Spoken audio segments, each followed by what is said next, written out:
I mean, in the end, Lautaro scores a goal, and Colombia didn't have the colmillo to tackle the guy to give away the free kick, get a red, send it to penalties, and then you never know. That's what it comes down to. I don't check my mentions. When I slide, no sudden moves. All my goons are stretching. And I'm taxing for the fee on my damn collections. Oh, we getting dough. Get him on the phone. Say he gotta play. And welcome back to the Hard to Handle Sports Podcast. My name is Ismael San Juan. Thank you so much for being here. The Olympics are here. There's so many great competitions that I am going to watch, that you're going to watch. It's going to be amazing. It's going to be a great month. Celebration of sports. The one sport that I'm very interested in watching is the Olympic men's tennis. Women's is going to be good too, but Iga, I think, has that on lock.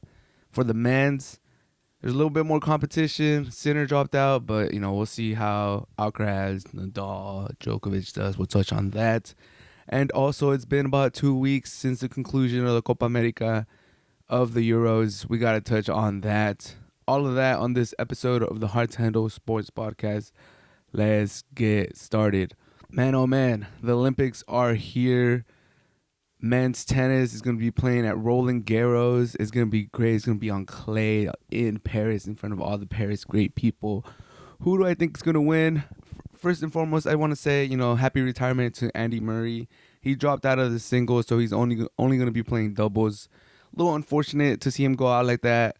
Not really being able to compete in singles at Wimbledon, not being able to compete in singles at the Olympics, where he did win 2 gold medals, which is, just an incredible achievement by Andy Murray, Sir Andy Murray. So just happy retirement to Murray. Hope you do good in doubles. As far as the singles, man, it's hard to pick against the current Roland Garros champion, Alcaraz. It's also going to be hard to not, say that Djokovic is going to be at the end. He did have a tough draw, but it is Djokovic, and he's still, I know he hasn't won a title this year, and he hasn't even made a, not even like a 500 or 1,000. But he has gone to some finals. He just hasn't been able to win. So I do think that Djokovic has a chance to go far. But if you look at his draw, it's a little hard. He does get Nadal second round. If Nadal doesn't drop out last minute, there's no rumors out there that his thigh is hurting him. So we'll have to keep an eye on that. But if he does play, then most likely we'll get Nadal versus Djokovic for the last time ever in round 2 in Roland Garros, in the arena, the stadium that Nadal made famous, winning all those titles for Roland Garros. It'll be cinema. Then after that, he probably has Arthur Fils, and then Tsitsipas, Zverev, Roland Garros finalist this year. Tsitsipas, a Roland Garros finalist before, a previous Roland Garros finalist, and then in the final he'll have Alcaraz. So that's quite the run. I think, unfortunately for Djokovic, with his knee still not 1,000%, and Alcaraz doing great in this surface, and just the draw that he got, I think that elusive gold is gonna evade him again in the Olympics, and this might be his last chance. We'll see if he makes it to 2028 in the US, I believe. But yeah, this draw is looking hard for him. I don't expect Djokovic to win, just by the way the draw set up. And then Zverev has a chance.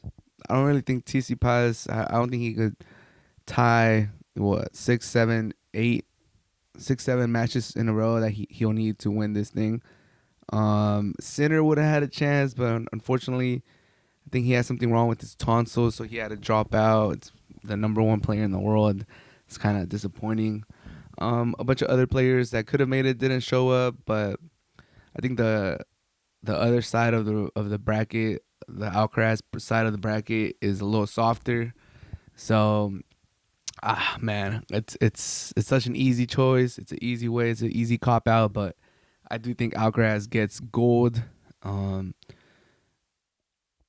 Yeah, I mean, Djokovic, I think, has a chance also. Like I said, you can never count out Djokovic. Whenever you want to count out Djokovic, he just steps it up. He, pulls a rabbit out of his hat. It's kind of like the Patriots when you wanted to count them out, and Tom Brady back in the day.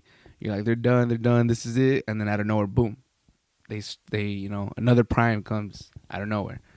But yeah, I think Alcaraz with the easier draw compared to Djokovic, with Sinner not being there. Also can't count out the current gold medalist Zverev. He's had a good season.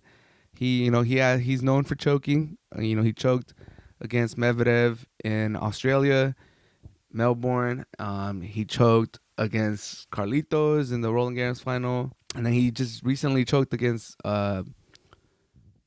Taylor Fritz at Wimbledon. So it's a lot of choking this year, but I think he, as the current gold medalist, and he is in pretty good form, he could have something to say. He could have something to say. He wouldn't shock me if Zverev finds himself in the final against Alcaraz. That wouldn't be the craziest thing. He's good on clay. He has had a good season, albeit a lot of choking, but I could definitely see him in the final. But my official pick, I think Alcaraz wins it. He gets his first gold medal.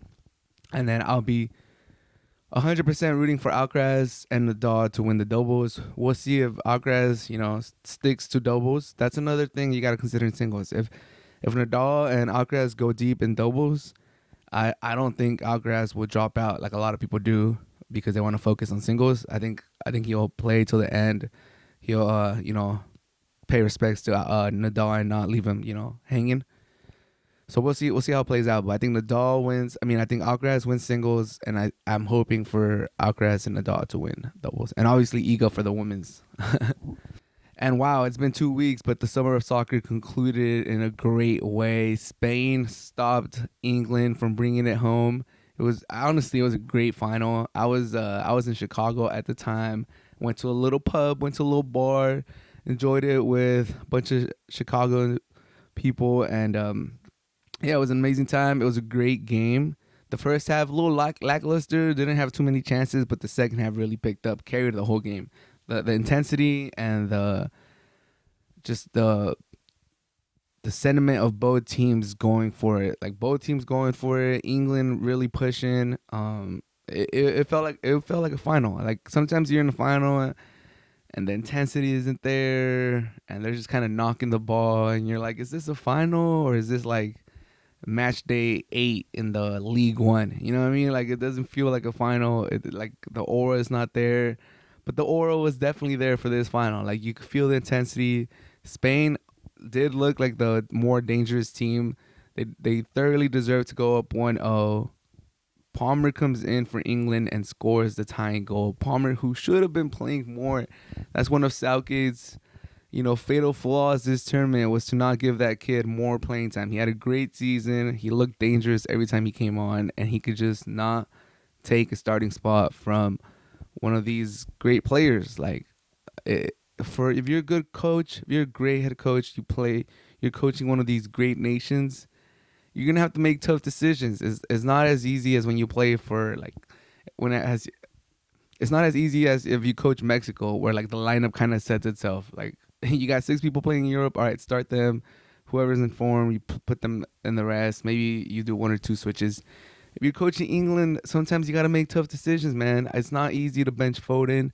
It's not easy to bench, like, for example, Rice or Kane or something like that. It's not easy. But if you feel that they're not performing and you have a wide array of players, you got to use them. You can't leave them on the bench. I think that was Southgate's fatal flaw this tournament. He didn't use Palmer enough, and every time he played, he looked dangerous. He scored the goal. In the end, I think Spain was the rightful winner. They were just winners. They didn't lose a single game. They won every single game. They didn't go to overtime. They didn't go to penalties on any of their games. They always decided it. So good for Spain. They have another Euros. This isn't really a golden generation, in my opinion. It's just a very solid, hard-nosed, hard-working team that has a lot of skill too. Like Olmo, that fool's crazy. Yamal, he's a Barcelona player, but I got to give him props. He's a beast. It was just a great performance by Spain. They thoroughly deserved to beat England, in my opinion. I don't think it was an upset, and I don't think the score reflects, something going against the grain. Like it was, Spain should have been the favorites. Spain were the better team. Spain won. It's as simple as that. It was the rightful winner. Now the Argentina versus Colombia game, that one was a little more intense. That one didn't have too many chances, but it started with a lot of drama, a lot of delays. I stayed the whole time at the bar, just mingling with people, and it was just like, okay, well, what the hell is happening? When there's too much bar chatters to really hear what's going on, or kind of just waiting for the game, and you're like, whoa, it hasn't started, and then you kind of hear like, oh, they delayed it, and then the scenes that came afterwards were insane. Just seeing the videos and the pictures of people coming through the air vents, people just pushing their way to the front, security just losing complete control of the stadium, of the entrances. It was pandemonium. It was mayhem in Miami. And honestly, like if the head official of that event had any balls, just excuse my language, they should have called that game off. They should have made it was just that's dangerous. That's dangerous. People with tickets couldn't get in. You have no idea who got in or what got into the stadium. Thankfully, it just got to, some vandalism, and some people I guess did get hurt. There was no huge mass tragedy that could have happened. Especially here in the U.S., you never know what got into the stadium or what could have happened. So, thankful that it didn't grow to anything bigger, but it's a huge embarrassment for the U.S., for CONMEBOL, for Hard Rock Stadium. It was an embarrassment what happened before the game. But in the game, the main storyline was that Messi got hurt. Messi was crying. Messi's last Copa America. He was very, very sad. And Argentina stepped up and got the dub. Man, I think I don't want to keep harping on the refereeing, but like there was a couple plays that could have gone in the way of Colombia. A couple penalties, defender kicking the forward's foot in the back, and man, like these calls. A lot of us think it's a penalty, but I wouldn't be pushing. I wouldn't be saying it's a penalty after the fact if it wasn't for the fact of those memories of Argentina getting every single little call in the World Cup, and everyone's gonna be like, "Damn, pareces un disco rayado. You're a scratched record. You keep saying the same thing over and over again." But it's so insane to me. The Di Maria penalty in the World Cup, the Messi penalty from the keeper trying to get the ball, Messi headers it and he graces him after the ball's out, and that's a penalty. And like that's happened. I've seen that during the Euros. I've seen that during the Copa America. Never a penalty, but in that situation, in the grandest stage of them all, in the World Cup, it got called. I'm ranting, but I think Colombia should have maybe had one penalty that they could have called. Argentina had another shout too that maybe could have been a penalty, but I mean, in the end, Lautaro scores a goal, and Colombia didn't have the colmillo to tackle the guy, to give away the free kick, get a red, send it to penalties, and then you never know. That's what it comes down to. Good play by the subs for Argentina. Lautaro, who has been on a revenge tour as of late, gets through the defense. Defender gets within a yard of him and makes the business decision to not get a red, not tackle him, let him go one-on-one against the keeper. Lautaro finishes it off. That's it. Ball game, tournament. Argentina repeat champions. Colombia runners up. He should have tackled him. It is what it is. Happy that James had a great tournament. Sad that he didn't get to lift the trophy, and Argentina won again. Argentina, who had an easy path to the final, get it done against the hardest competition in the tournament, Colombia. They beat their unbeaten streak. And more or less, rightful winners. More or less, could have been a penalty to Colombia. Guy should have tackled him. Easy path, whatever. At the end of the day, Argentina celebrated another championship, and whoever's hating on them like me could just cry. It is what it is. But that should do it for this episode of the Hard to Handle Sports Podcast. As always, if you made it to the end, I appreciate you. Have a great day. Peace. When I slide, no sudden moves. All my goons are stretching. And I'm taxing for the feet on my damn collection.